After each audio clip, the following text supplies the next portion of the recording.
want to do is look at the quantum picture of parametric down conversion process. Remember, when we were doing parametric down conversion, either degenerate or non-degenerate, that means whether both the output frequencies are the same, which is degenerate parametric down conversion, or they're different, which is non-degenerate parametric down conversion, we found that if you had a system in which only wave at the higher frequency was incident, say I call this 2 omega, so degenerate parametric down conversion, if I have only 2 omega incident in a crystal which is capable of second harmonic generation, which means I take this crystal, I launch omega, and I find 2 omega. That means I satisfy the phase matching condition or the quasi phase matching condition so that omega generates 2 omega. If I look at those classical equations and assume that there is 2 omega input, then I find that no omega gets generated in this process. But as I mentioned to you at that time, when you conduct an experiment, you do find omega coming out. And this is called parametric fluorescence or spontaneous parametric down conversion. It's like spontaneous emission, spontaneous parametric.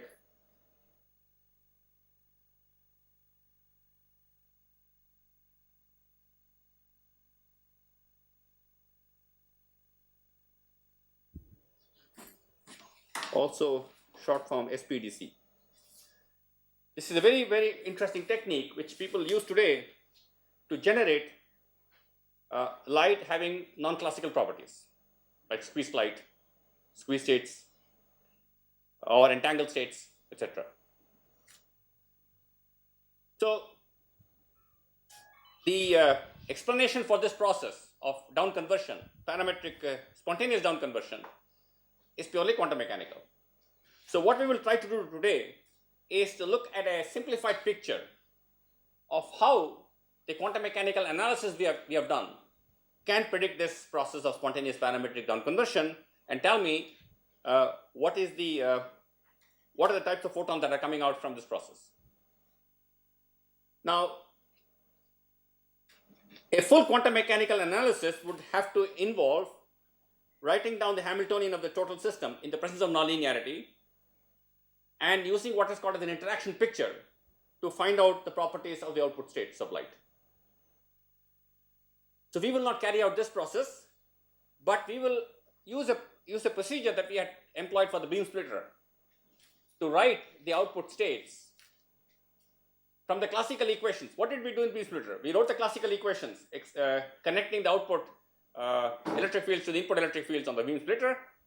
Then we replaced the classical electric fields by operators. So we'll do the same thing, and so we'll arrive at those equations, quantum mechanical equations, which then we will use to study what the properties are. The derivation of those equations requires solving this problem of writing the Hamiltonian of the system in the presence of nonlinearity and finding out the dynamics of this down conversion process and finding out the output states, which we will not discuss in detail in the class here. So to do this problem, we go back to the classical analysis that we had done. Remember, we had looked at this following problem. I had 2 omega coming here and omega input. I'm satisfying the condition for this process to take place, that is either phase matching, that is 2k omega is equal to k of 2 omega, 2 times k of omega is equal to k of 2 omega, or I satisfy the quasi phase matching condition is equal to 2k omega minus or.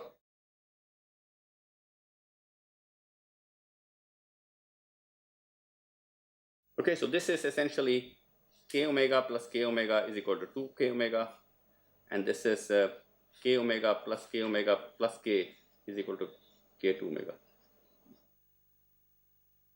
So this is the k, and this is k of omega, this is k of omega.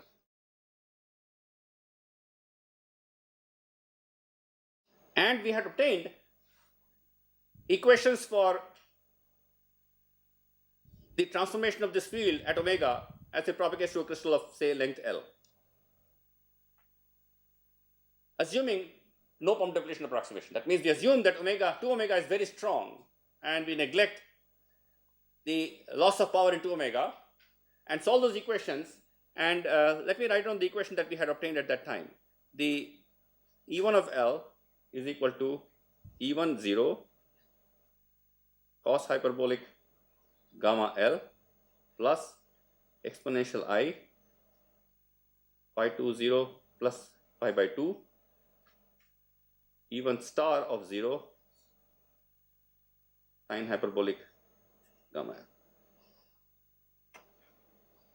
E1 0 is the electric field of the wave at frequency omega at the input. E1 of L is the electric field at the frequency omega at the output. So this is Z is equal to 0, this is Z is equal to L. Phi 2 0 is the phase of the pump. Remember, we had written E2 is equal to E2 at Z is equal to 0 into exponential I phi 2 0. So this is the phase of the pump, which is the phase of the 2 omega frequency. And this exponential I pi by 2 is actually I, which is sitting here. I've taken an exponential. And this is the degenerate parametric down conversion process. Otherwise, you would have two equations, one for ES and one for EI. You already see here, it's of the same form as we had written for the squeeze states. Okay, so this is the classical expression. So now I say, I go into a quantum mechanical picture by replacing these electric fields by the annihilation operators of the corresponding electric fields. So E1 I will replace by A of 0, and E1 star I will replace by A dagger of 0, and E1 of L is A at the output. This is the quantum mechanical form of this equation. I'll write this like this: A of L is equal to A of 0 cos hyperbolic gamma L plus e to the power I pi 2 0 plus pi by 2 A dagger of 0 sine hyperbolic gamma L. A0 and A dagger 0 correspond to the annihilation and creation operators of the field entering the crystal. A of L is the annihilation operator of the field exiting the crystal. Yes, Mohit. In general, we have studied that in Heisenberg picture the operators evolve with time. So can they evolve with the space coordinates also? This is actually time, because it takes a certain time for the field to go from Z is equal to 0 to Z is equal to L. So I can actually replace L by the corresponding time that the light will take to go from the input to the output plane. So it's essentially a picture in terms of evolution of the operators, where the time has now been replaced by distance in this equation. Okay, so what I've done, just like I did for the beam splitter case, what I've done is I've replaced the classical expression for the electric field by a corresponding quantum mechanical expression. Now, as I said, this equation can be derived more rigorously by solving the problem of the down conversion process in a complete quantum mechanical picture. So now what we will do is we will use this equation to study the properties of the light that is coming out from this picture. So remember, in the beam splitter case, in the latter part of the course, what we did was the expectation values of the output state is given by taking the expectation values of these operators, of the output operator expressed in terms of the input operators, with the state remaining unchanged. So if I input vacuum state here, I will have to take the expectation values. If I want the expectation value of the number of photons coming here, I will take the expectation value of A dagger L AL with respect to the input state, where A dagger L and AL are expressed in terms of the input operators A of 0 and A dagger of 0, just like in the beam splitter. It's a similar equation for beam splitter, except that now it has both A and A dagger here in the expression. So let me write this equation again, and we will try to solve this problem. So A of L is equal to A of 0 So let me call, okay, cos hyperbolic gamma L plus exponential I pi to 0 plus pi by 2 sine hyperbolic gamma L into a dagger of 0. Look at this. I can write this as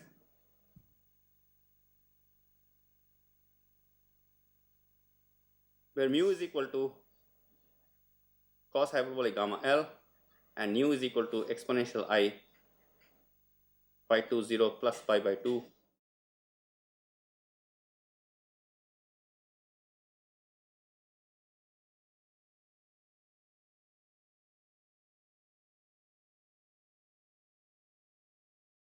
What the parametric down converter is doing is to create an output state with an annihilation operator, which is a linear combination of the annihilation and creation operators of the input state.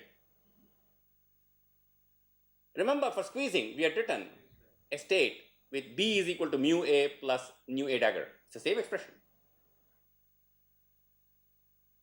Nu is complex in general, as we have said earlier also.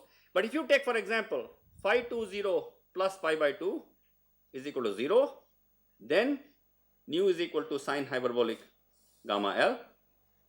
If you take phi 2 0 plus pi by 2 is equal to pi, then nu is equal to minus sine hyperbolic gamma L. Otherwise, nu is complex. So because we are restricting ourselves to nu and mu real, let's look at these two situations. One can surely do a more general analysis, but to keep the mathematics simple, we are assuming we will look at these two situations where either nu is plus sine hyperbolic gamma L or nu is minus sine hyperbolic gamma L. So, as I think he had asked, you see, depending on the value of gamma L, the values of mu and nu will change. And depending on the phi to 0, the complex amplitude, the complex phase of this nu will change. So if I want a larger value of mu nu, I have to make it interact over a longer length of the crystal with a larger gamma L. The larger the gamma L, remember we had written cos hyperbolic sigma and sine hyperbolic sigma. So sigma is nothing but gamma L here. Gamma depends on the nonlinearity of the crystal and the pump power at the frequency 2 omega. If you go back and look at the expressions, the gamma, which is the gain coefficient, depends on the power that is entering at the frequency 2 omega and the nonlinearity of the crystal, the D coefficient that is being used, the polarization states of the light, etc., etc.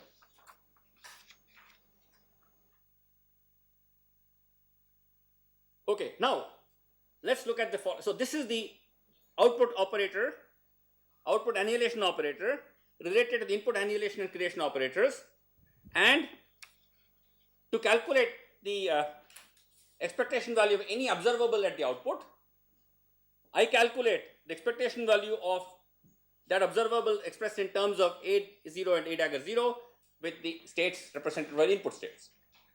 So let's take the first example that I have nothing incident at omega. No input at omega.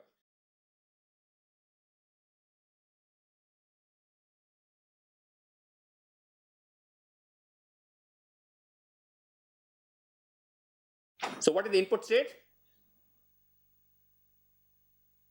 Vacuum. Now I'm writing only the state for omega, because 2 omega, I'm not looking at 2 omega at all. I'm assuming 2 omega is a classical wave undepleted, so I don't care about 2 omega here. And I'm just writing the states for omega. So what is the expectation value of the number of photons exiting the crystal? Expectation value of A dagger L, AL. For A dagger L.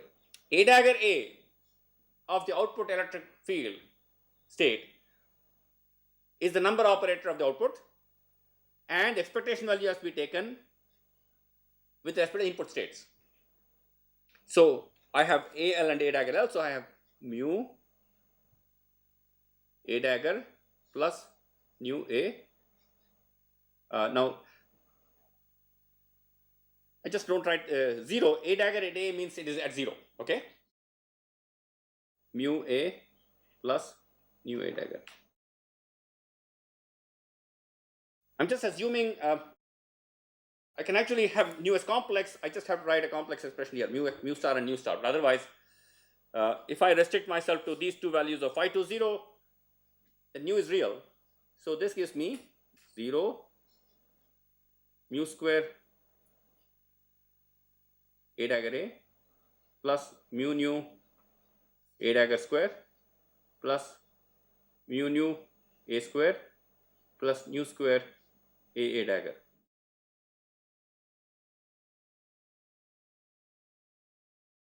What is the expectation value of a dagger a?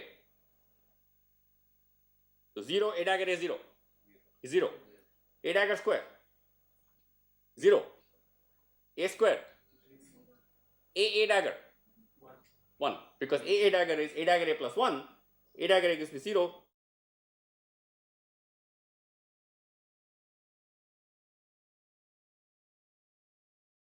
And that is the spontaneous parametric down conversion.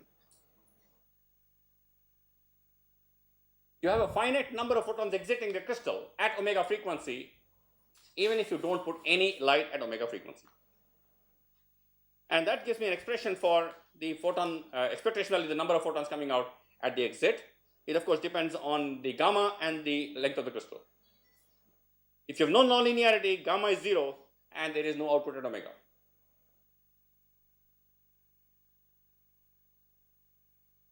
Okay, so that's the first explanation for the fact that there is a finite output even if there is no input at omega frequency. So what is actually happening is the 2 omega photons are spontaneously splitting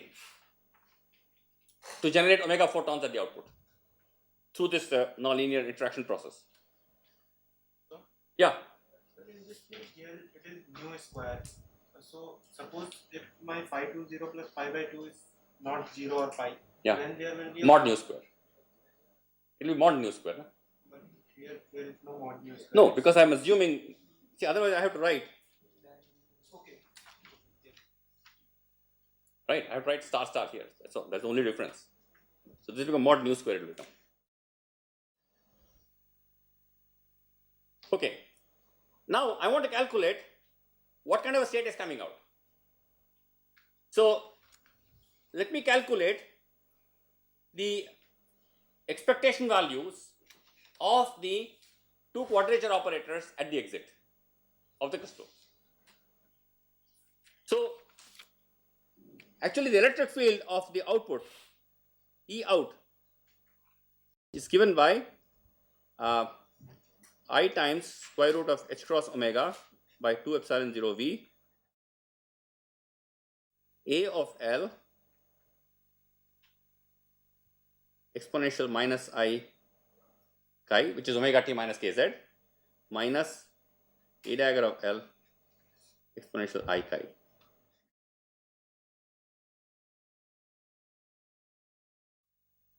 Remember, we had simplified this in terms of the quadrature operator. This is the operator, annihilation operator of the field that is exiting the crystal. This is the creation operator, and I can write this as A of L cos chi minus I sin chi minus A dagger L of cos chi plus I sin chi, which is equal to I times square root of h cross omega by 2 epsilon 0 v. So cos chi into A of L minus A dagger of L minus I sin chi into A of L plus A dagger of L. So if I take the I inside and I multiply and divide by 2,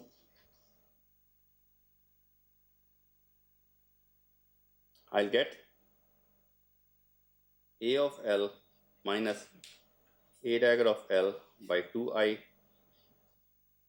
cos chi plus A of L plus A dagger of L by 2 sin chi.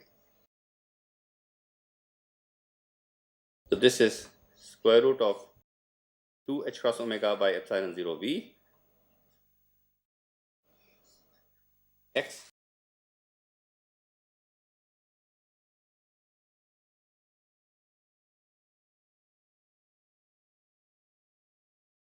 a of L plus a dagger of L by 2 is x, a minus a dagger by 2i is y. Same expression that we had written earlier, expressing E either in terms of a and a dagger operators or in terms of the two quadrature operators. So all I've done is again re-derived an expression for the output of the electric field operator in terms of the quadrature operators x and y. So the x quadrature operator, the output is given by a plus a dagger by 2, and similarly y is a minus a dagger by 2y. So let me calculate what are the expectation values and the variances in the two quadrature operators at the output, and I will show you this is squeeze state, and it is a vacuum squeezed vacuum state because you input vacuum, and actually the output is, remember we have derived that in a squeezed vacuum state the number of photons is not 0, it is sine hyperbolic square sigma. Is nu square is the output of the number of photons. Okay, so let's calculate what are the expectation values and the uncertainties in the two quadratures. So x expectation value is 0, a of L plus a dagger of L by 2, 0, which is equal to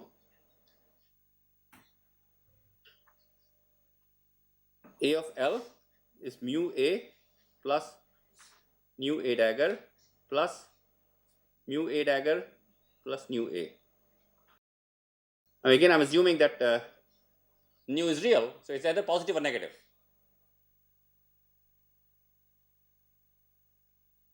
How much is this?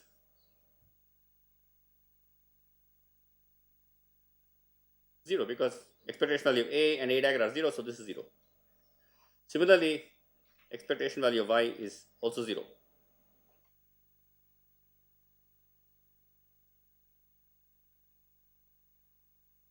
Now, x square operator is actually a of L plus a dagger of L whole square by 4, which is actually 1 by 4 a square of L plus 2 a dagger a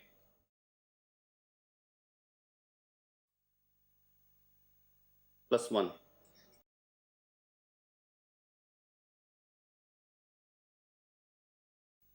X square operator is 1 by 4 a square L plus a dagger square L plus 2 a dagger a plus 1.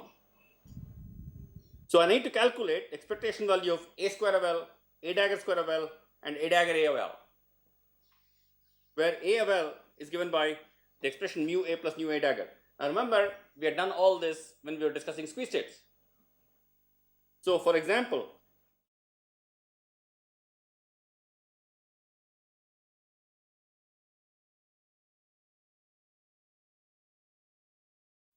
if you go back and look at the expression that we had done earlier, what you will find is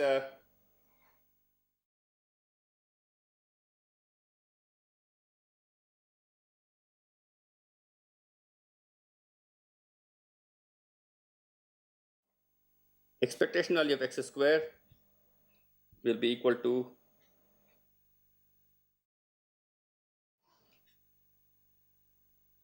and expectation value of y square is,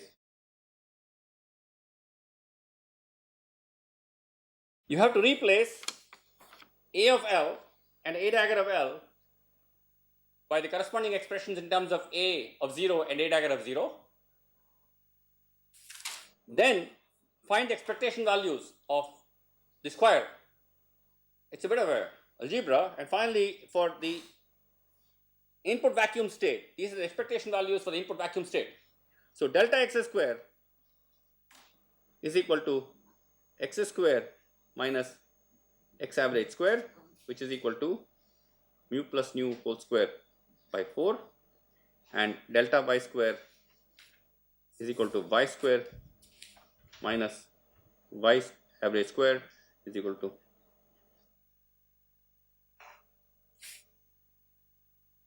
and what is delta x into delta y?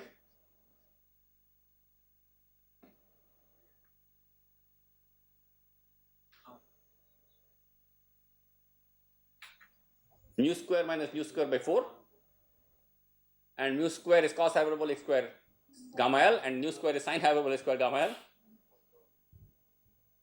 So this is the minimum uncertainty state, because the product of the uncertainties in the two quadratures is 1 by 4. It's a minimum uncertainty state. And if I, depending on the value of phi 2 0, if I had chosen phi 2 0 is equal to such that phi 2 0 plus pi by 2 was 0, the nu is plus sin hyperbolic gamma L, mu is cos hyperbolic gamma L. So if I had chosen phi 2 0 plus pi by 2 is equal to 0, then delta x square will become equal to, so this implies nu is equal to sin hyperbolic gamma L. So delta x square is cos hyperbolic gamma L plus sin hyperbolic gamma L whole square by 4, which is, and delta y square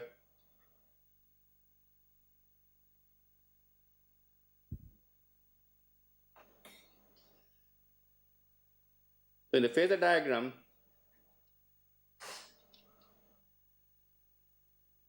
this is the state. Expectation value of x is 0, expectation value of y is 0, uncertainty in x is bigger than 1 by 2, the uncertainty in y is less than 1 by 2, and it's a squeezed state. A normal coherent vacuum state would have looked like this: a circle with certain radius of half. Here it is an ellipse. If you choose phi 2 0 plus pi by 2 is equal to pi, then delta x square becomes exponential minus 2 gamma L by 4, and delta y square becomes exponential 2 gamma L by 4.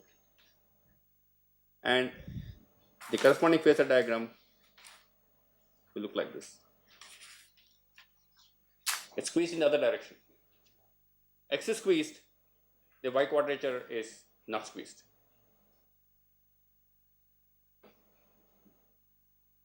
And remember, I can show the squeezing by using balanced homodyne detection. So if the output coming out of the parametric down converter is fed into a balanced homodyne detector, I will measure reduced noise in one of the quadratures depending on the pump phase which I have chosen. So what is coming out from the parametric down converter with nothing input is actually a squeezed vacuum state. So this is one very interesting method of generating squeezed light. A parametric down converter automatically produces, with no input, squeezed vacuum. Yes, Mohit. So in all this analysis, we have assumed that both the operators only, whenever we are calculating the expectation value, we assume we are only operating on the omega wave, the weak signal that is. So the strong signal would not play any role. How can we justify that? No. Two things. Expectation values of the omega field at the output depend only on the omega field. At the output, inside there is mixing taking place, but at the output, the expectation values of the omega field does not depend on the field of the 2 omega. If I want to measure how many photons are coming in at omega frequency, I have to calculate expectation value of A-dag array of omega field. The question is whether these equations which I have written are valid. And these equations are valid as long as the input 2 omega wave is strong enough to be treated in a classical fashion. That means if my 2 omega wave is intense enough, a few milliwatts of power is intense enough to be treated completely classically. So I am assuming no down conversion, no pump depletion, which means 2 omega remains 2 omega continuously. But of course, some of those 2 omega photons are generating the 2 omega photons. So I have lost some photons at 2 omega frequency. If my 2 omega is also extremely weak, I would have to treat the problem more complex problem of treating both 2 omega and omega in a quantum mechanical fashion. That's a complete treatment, where both 2 omega and omega are treated as the quantum mechanical operators, and output, I have an input operator corresponding to input state corresponding to say n photon state of 2 omega with vacuum state at omega. Okay, suppose I put a input state at 2 omega corresponds to a state which is 10 photons coming at 2 omega frequency. In one Fox state corresponding to single mode at 2 omega, right? So I would have 10 2 omega, 0 omega input. I have to do a quantum mechanical analysis of treating both omega and 2 omega fields quantum mechanically to get what is the output state. And then I will surely see the evolution of 2 omega and omega simultaneously take place. But what we are doing is we are treating in the approximation that 2 omega is a classical wave, and I am assuming no pump depletion, so 2 omega I am not considering at all. So if we could calculate the classical equation that we had used to operate this to obtain this operator equation in the starting, that was obtained using the no depletion condition. Yeah. Okay. So now if we have an analytical expression, in some other case, if we have an analytical expression without using the no depletion approximation, then it would be correct to calculate the expectation values in the same way that we have done. I mean, that would be absolutely correct. No. What will happen is the expression for E omega at the output will be different from what we are using. Yes. It will depend on some fields of the 2 omega frequency also. No, but in general, is it always true that obtaining the classical equation and replacing them? Usually, I will not say always. It is usually true. I am not sure. I think I'm sure there may be cases where I can't just do a classical to quantum just like replacing, because I should keep ensuring that, for example, I should make sure that, how do I make sure this equation is quantum mechanically correct? I need to check whether this operator satisfies the commutation relation. So let me check, for example, what is the commutation relation to be satisfied by A? A dagger must be equal to 1. So nu A of 0 plus nu A dagger of 0. Okay, so this is nothing, let me write like this. So this is mu A0 plus nu A dagger 0 and mu A dagger 0 plus nu A0. So this is equal to mu square A0 A0 plus mu nu, A dagger, plus mu nu A of 0 plus nu mu A dagger of 0 plus nu square A dagger of 0 A0. What is the value of this? A dagger 1. Second term 0. This is also 0, and this is minus 1.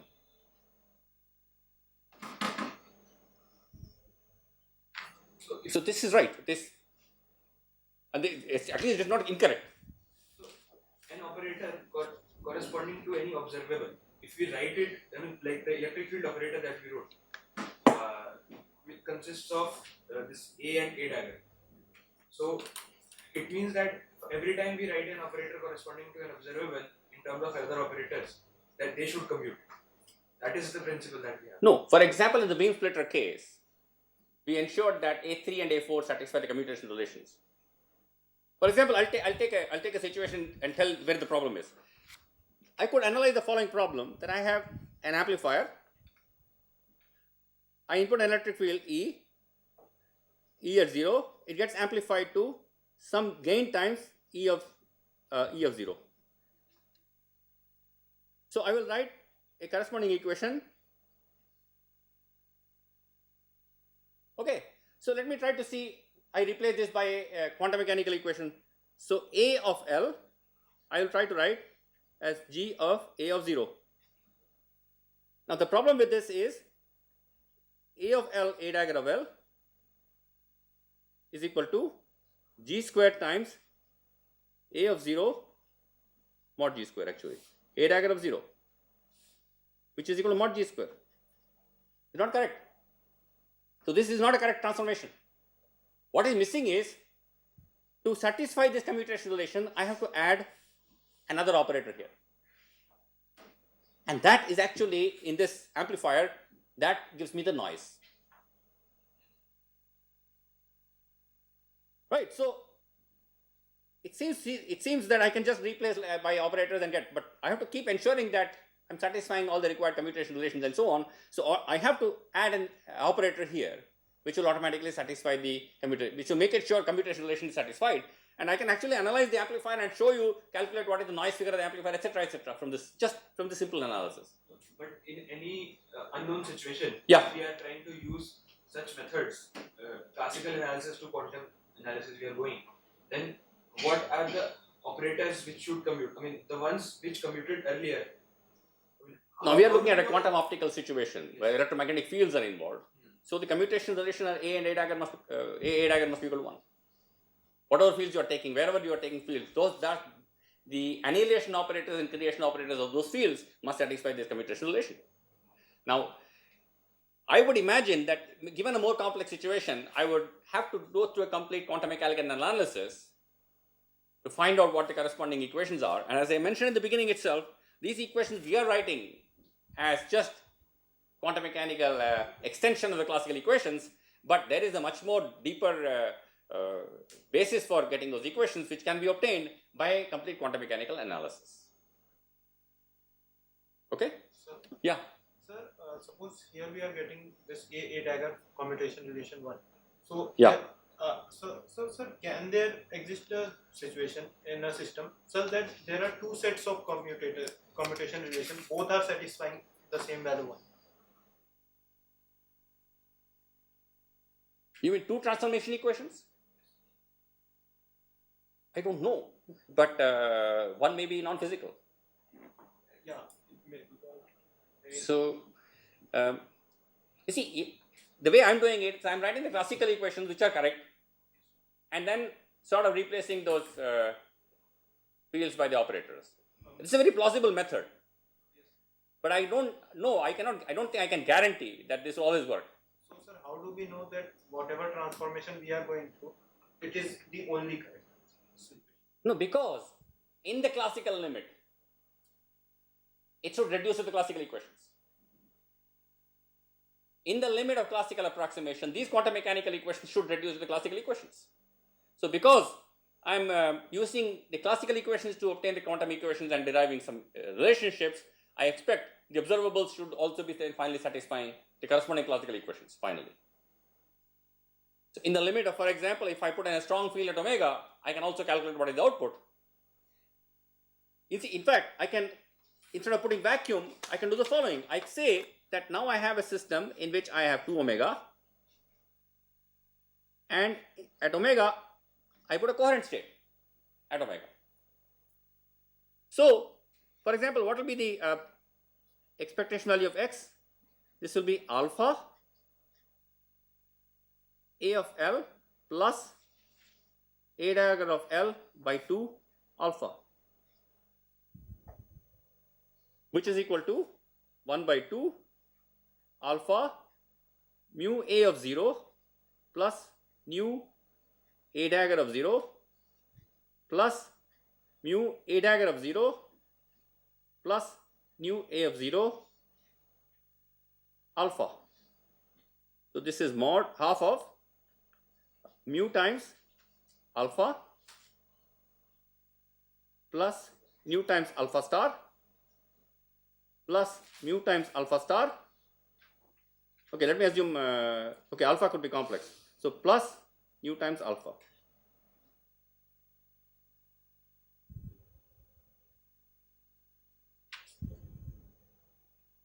This is equal to half of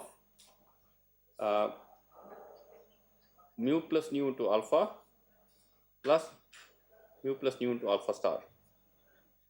So this is equal to half of mu plus nu into alpha plus alpha star, which is equal to mu plus nu mod alpha cos phi, assuming alpha is alpha mod exponential I phi. If the input state, coherent state, is given by, then, so the expectation value of the quadrature operator is now finite, and because this equation representing AL and A0 is a squeezing equation, it's like an squeezing equation, the output will be a squeezed coherent state, it will be a squeezed state. And depending on phi 2 0 which I choose, I will find squeezing in the X quadrature or in the Y quadrature. With input as a vacuum state, I found output squeezed vacuum. With input coherent state, if you continue and calculate X square expectation value, using the same expressions, except that now the expectation values will change because it is not a vacuum state, it's a coherent state, you will find that it is squeezed. Output state is a squeezed state. And in fact, this is an amplifier, as we have discussed. This is an amplifier, and what is interesting is, I don't think we will have time to discuss, that you can calculate, you see, an amplifier, there's a very, very important parameter of an amplifier. What is it? One is gain, and second is bandwidth is one, and then noise. The noise generated by the amplifier. So you calculate what is called a signal to noise ratio. The input signal comes with some noise. It has a certain input signal to noise ratio. The output, the amplifier amplifies the signal, amplifies the noise, and adds its own noise. So usually what happens is the output signal to noise ratio is always worse than the input signal to noise ratio, because you have amplified both the signal and noise, and if you did not add any noise, then the signal to noise ratio would have remained the same. But because you have amplified noise and also added your own noise, the output signal to noise ratio is worse than the input signal to noise ratio. If I calculate for this amplifier, I will find the output signal to noise ratio and the input signal to noise ratio are equal. This amplifier, a phase sensitive parametric amplifier, does not add any noise to the signal. And in that sense, it's a very interesting amplifier, because if you have an amplifier with no added noise by the amplifier, that is very interesting for any application. If you have to detect very weak signals, you have to amplify it. And when you amplify, you add your own noise. This amplifier will not add any noise in principle. So people have demonstrated the noise-free amplification of this amp, not completely noise-free, but much lower than what you expect as an amplifier, as a typical amplifier. So, for example, you can amplify using population inversion, like a laser. You can show that amplifier worsens the noise figure at least by a factor of 2, minimum. This is called the quantum limit. If the input signal to noise ratio was 10, the output signal to noise ratio will be half of 10, 5. You go to another amplifier, it will be another factor of half. It goes like this. This one has 10 and 10 at the output. So, of course, the practical amplifiers do not have exactly the same noise at the input and output, but people have shown that the output signal to noise ratio is much, much better than 3 dB. The factor of 2 means, in log scale, 3 decibels. 3 decibel is a factor of 2. So, this is called the quantum limit. Quantum limit of noise figure of an amplifier is 3 dB. Of a phase insensitive amplifier is 3 dB. And people have shown that you can build amplifiers using parametric down conversion process, where the noise reduction from 3 dB is very, very good. So, I mean, you can decrease the noise significantly compared to a phase insensitive amplifier. I think we'll end the course here. So, what we've actually tried to do in the course is we had spent an initial portion of the course looking at essentially nonlinear interactions. We did some background for that for anisotropic crystals and so on. The nonlinear interactions including second harmonic generation, parametric non-conversion, parametric oscillation as a Chi2 process. And there we found some interesting features of phase insensitive amplifier, phase sensitive amplifier.